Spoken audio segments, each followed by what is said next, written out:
안녕하세요. 자연미TV 이은정 원장입니다. 오늘은 복코, 우리가 주목코라고 하죠.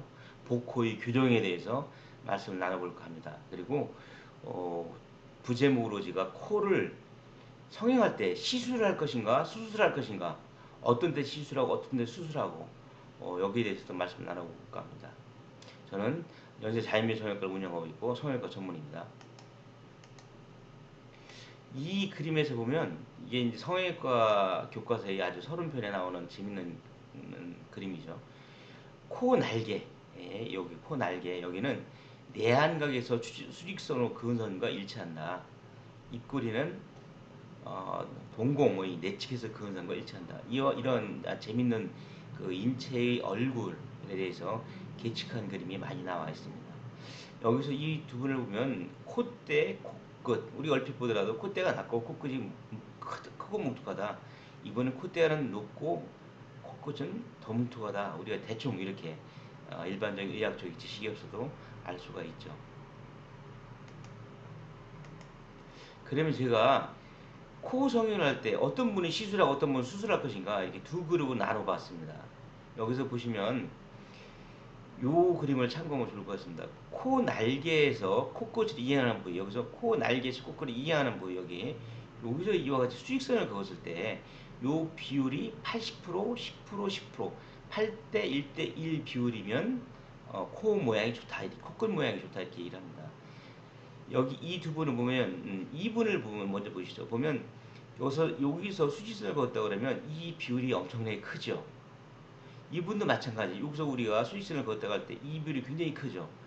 이런 분들은 반드시 수술을 해야 됩니다. 이분은 코끝도 수술을 해야 되고 콧대도 높여줘야 되겠죠. 그러나 이분을 반대로 보면 여기서 수직선을 걷을 때 8대 1대 1 비율에 거의 맞습니다. 이런 분 단지 콧대만 낮죠. 이런 분들은 우리가 시술을 할 수가 있습니다. 시술. 이분도 마찬가지. 여기서 수직선을 걷을 때 8대 1대 1 비율이 맞죠. 이분도 우리가 시술을 할 수가 있습니다. 다만 시술은 우리가 대표적인 것이 필러입니다. 필러. 근데 이제 이런 분들을 만약 우리가 잘 몰라가지고 경험이 없다 그러면 수술을 해가지고 뭐 예를 들어가지고 코 실리콘 보형물을 집어넣었다, 아니면 코 거짓을 넣었다, 이러면 이와 같이 피부가 얇은 분은 그 윤곽이 그대로 드러나 보여가지고 너무 인위적이고 마치 분필 꽂아놓은 것처럼 될 수가 있습니다. 또 이런 분들은 시술을 하더라도, 필러를 넣는다 하더라도 히알루론 필러 같은 것은 보통 우리가 이제 물 분자를 끌어들여서 윤기 효과를 대략 한 1년 정도, 10개월에서 1년 정도 유지하지 않습니까? 이렇게 콧대가 얇아서 안에는 혈관이 비쳐 보일 정도 얇은 분한테 그와 같은 히알루론 필러를 하게 되면 이게 틴들 현상이라고 해서 이렇게 햇빛에 같이 나가서 비춰보면 빨갛게 비쳐 보입니다.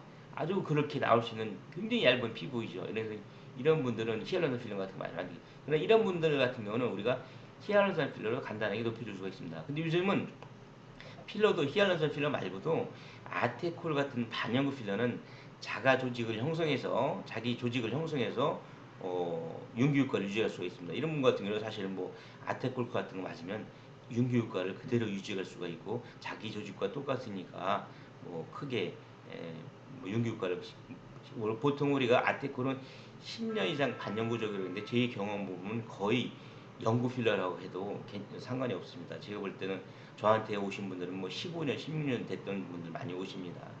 그래서 어떤 분들은 수술하고 어떤 분들은 시술할 것인가, 제가 코끝의 모양을 보고서 결정한다, 이렇게 말씀드렸습니다. 또 시술은 대개 필러가 대표적인데 히알루론 필러를 사용해서 되는 경우가 있고, 이렇게 얇을 때는 히알루론 필러 사용하면 그 틴들 현상에 의해서 맑게 비쳐 보여서 굉장히 이것은 밖에 내추럴하게 지장을 받는다, 이렇게 말씀을 드렸습니다. 복코라는 것은 우리가 어떻게 정의를 하느냐, 코 날개에서 아까 제가 말씀드렸죠. 코 날개에서 수직선을 걷을 때 이 부위가 80%, 10%, 10% 이상적인 비율이라고 했는데, 이 그림은 사실 살짝 좀 외곽으로 나갔어야 되는데 너무 예측 못했죠. 이분을 보면, 이분을 우리가 보면 이 비율이 굉장히 넓습니다. 아주 전형적인 복코죠. 이 분도 마찬가지로 아까 보여줬는데, 여기서 우리가 수직선을 그었다 할 때 이 비율이 상당히 넓습니다. 그래서 보면 이분은 복코이면서 콧대는 높죠. 그래 복코이 정도는 더 심합니다. 이분은 복코이면서 콧대도 낮습니다. 우리가 이렇게 구분을 할 수 있습니다. 이런 분들은 반드시 수술을 해서 여기 비율을 교정해 주는 것이 좋습니다. 왜 그러냐면 코가 얼굴의 중심에 있어서 코의 변화가 얼굴 전체의 균형과 비율을 좌우합니다. 그래서 코만 잘 교정이 돼도 얼굴이 확 달라집니다. 그리고 요즘은 성형수술이 많이 발달이 돼서 자기와 이와 같은 큰 컴플렉스를 가지고 평생 가는 것보다는 코 수술 그렇게 부작용 많지 않습니다. 또 아까 제가 말씀드렸지만 코끝의 비율만 맞는다면 히알루론산 필러든 혹은 반영고 필러든 이와 같은 필러를 이용해서 우리가 얼마든지 쉽게 교정할 수가 있는데 이렇게 자기의 핸디캡을 평생 안고 가시는 분들을 볼 때는 성형외과 의사 입장으로서 굉장히 안타까운 경우를 많이 보게 됩니다. 그럼 복코는 우리가 어떻게 교정을 하는가? 그리고 복코가 왜 생기는가? 이것이 우리가 아까 얘기한 불보스티, 불보스노즈, 복코죠. 이것이 정상적인 코죠. 코 속에 보면 이와 같은 연골이 있습니다. 연골. 왜 연골이 있느냐? 코라는 것이 아까 제가 말씀드렸지만 코의 중앙에 있는데 미용적인 목적으로 있는 것이 절대 아닙니다. 코라는 것은 코 공기가 코 구멍을 통해서 허파까지 기두를 통해서 연결해서 허파까지 전달해주는 통로 역할을 하는 입구가 되겠습니다. 콧구멍이. 그래서 허파에서 우리가 헤모글로빈에 의해서 산소를 우리가 교환을 해서 이것이 우리 몸으로 전달이 되게 되죠. 그 통로 역할을 하는 중요한 역할을 합니다. 근데 그 통로를 역할하는 입구를 역할하는 문을 역할하는 이 콧구멍을 모양을 콧구멍이 열려있게 하기 위해서는 반드시 이와 같은 코 날개 연골이 있습니다. 근데 이게 이 날개 연골이 보통 5mm 정도 두께만 있다고 하면 이 콧구멍 모양을 유지하는데 지장이 없다는 것이 실험적으로 이게 입증이 되어 있습니다. 근데 이제 복코는 이 코날개 연골이 지나치게 넓은 경우가 많습니다. 그래서 복코를 교정할 때는 이 코날개 연골을 보통 5mm 정도만 남기고 이와 같이 절제해 주게 됩니다. 그리고 또 하나 복코의 또 하나 원인은 이 위에 있는 연부 조직, 살이라고 하는데 이것이 굉장히 많이 차 있는 경우가 있습니다. 그래서 복코의 유형은 이 비익 연골이 지나치게 넓은 경우, 두 번째는 위에 연부 조직이 지나치게 많은 경우, 대개는 둘이 병행이 되어 있는 경우가 많습니다. 그래서 많은 분들이 복코 수술을 코끝을 모아준다 생각하는데 코끝 많은 성형외과 전문이 아는 분들이 코 수술할 때 보면 이 연골만 그냥 모아줍니다. 사실 그렇게 해서는 교정이 어렵죠.